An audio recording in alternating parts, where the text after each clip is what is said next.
আজকে শুনানির দিকে যেটা নজর ছিল যে বৈধ এবং অবৈধ চাকরি প্রাপক যারা তাদের পৃথকীকরণ কিভাবে সম্ভব সেই নিয়ে যখন শুনানি চলছিল তখন বারবার করে সুপ্রিম কোর্টে কিন্তু যেটা উঠলো ওয়েমার শিট নিয়ে প্রশ্ন উঠলো, ওয়েমার শিটের সংরক্ষণ করা হয়েছে কিভাবে সেই নিয়ে প্রশ্ন উঠলো। এমনকি এসএসসি কেন অতিরিক্ত শূন্যপদ তৈরি করেছে, পিছনে উদ্দেশ্য কি ছিল, অর্থাৎ কিভাবে গোটা 2016 প্যানেল হয়েছে, গোটা নিয়োগেই দুর্নীতি হয়েছে কিনা সর্বোচ্চ আদালতে এই প্রশ্ন উঠলো বারবার করে। মূলত প্রধান বিচারপতি যেটা বলেছেন যে এই যে ডালমে কুচ কালা না পুরো ডালি কালা, তো সেটাও জানতে চেয়েছেন। যাই হোক, তো প্রধান বিচারপতির বেঞ্চে আজকে পুরো শুনানি সম্পূর্ণ হয়নি। আমাদের কলার টার্ন পরের দিন। সুপার নিউমেরিক পোস্ট যেটা ক্রিয়েট করা হয়েছে সেটা after expiry of the panel যারা প্যানেলে যারা টেন্টেড ক্যান্ডিডেট রয়েছে, যারা ইলিগালি অ্যাপয়েন্টমেন্ট পেয়েছে, তাদের জন্য রাজ্য সরকার সুপার নিউমেরিক পোস্ট তৈরি করেছে, তাও আবার প্যানেল এক্সপায়ার্ড হয়ে যাওয়ার অনেক দিন পরে, যেখানে রাজ্য সরকার নিজেরাই তারা স্বীকার করে নিচ্ছে যে যেখানে ইললিগালিটিস রয়েছে। কিন্তু সুপার নিউমেরিক পোস্ট কী উদ্দেশ্যে তৈরি করা হয়েছে আমরা নিশ্চিতভাবে সেই নিয়ে পরবর্তী শুনানির দিন আমরা আজকে ধরুন বারবার জানতে চেয়েছেন যে এই ওএমআর শিট স্কুল সার্ভিস কমিশনের কাছে আছে কি নেই। স্কুল সার্ভিস কমিশন যদিও বলেছেন যে তাদের কাছে কোনো ওএমআর শিট নেই, তখন আমরা যে আরটিআই অ্যাপ্লিকেশন করেছিলাম সেই আরটিআই রেসপন্সে তারা যে স্কুল সার্ভিস কমিশন যে আরটিআই অ্যান্সার যে দিয়েছে যে ওএমআর শিটগুলো তাদের নিজস্ব ডাটা থেকেই তারা দিয়েছে বলে তারা নিজেরাই উল্লেখ করেছে। মহামান্য বিচারপতি সেগুলো তাদের কাছ থেকে জানতে চান যে তাহলে এই যে আরটিআই রিপ্লাইয়ে আপনারা যে অ্যাপ্লিকেশন করলো তার রিপ্লাইয়ে যে ওএমআর শিট দিলেন সেই ওএমআর শিটটি কোথা থেকে এসেছে।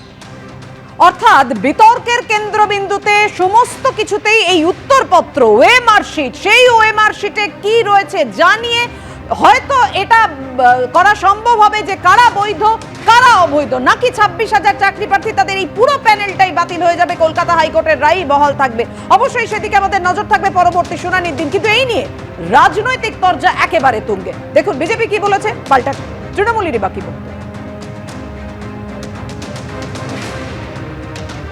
এটার মধ্যে কোনো রাজনৈতিক প্রতিক্রিয়া বা রাজনৈতিক মতামতের কোনো অবকাশ নেই। যেটা বলার সেটা সংশ্লিষ্ট দফতর বা এসএসসি বা তাদের প্রতিনিধিরা তারা জানাবেন। কারণ কোথাও কিছু সমস্যা তো আছেই, তো কোথাও কিছু সমস্যা না থাকলে তো এই জটিলতাটা তো হতো না। তো এই যে একটা সমস্যা আছে, কোথাও কিছু সমস্যা আছে সেটা তো সবাই জানে, কিন্তু এসএসসি সেই জায়গাটা থেকে দাঁড়িয়ে এখন মাননীয় মুখ্যমন্ত্রীর নির্দেশে শিক্ষামন্ত্রী ব্রাত্য বসুর হস্তক্ষেপে যে ধরনের ভুলভ্রান্তিগুলির অভিযোগ আসছিল তার থেকে বেরিয়ে বিষয়টাকে একটা স্বচ্ছভাবে আনার প্রক্রিয়াটা চলছে। তার মধ্যে এরকম কয়েকটি মামলা রয়েছে। তো এখন সেখানে কোথাও যদি কোনো অন্যায় বা ভুল বা অনিয়ম কিছু থাকে সেগুলো যথাযথভাবে চিহ্নিত হবে এবং তার উপর দাঁড়িয়ে আদালত যা বলবেন বা আদালত যা ডাইরেকশন দেবেন এসএসসি তার উপর দাঁড়িয়ে তারা রিয়্যাক্ট করবেন অথবা তারা তাদের বক্তব্য জানাবেন, তারা বলতে পারবেন। সরকার যেখানে নিজেরাই চাকরি বিক্রি করে, সরকার যেখানে অসৎ কাজ করে এবং অসৎ লোকদের শরণ দেয়, সেখানে আদালতই শেষ ভরসা। অতএব চাকরি বিক্রির সমাধান সরকারের যে কাজ তার ব্যাপারে সুপ্রিম কোর্ট কড়া পদক্ষেপ নিক এবং যারা পয়সার বিনিময়ে অযোগ্য লোকেরা চাকরি পেয়েছে তাদের বাতিল করা হোক এবং যারা এই চাকরি বেচেছে তাদের বিরুদ্ধে কঠোর শাস্তিমূলক ব্যবস্থা নেওয়া হোক।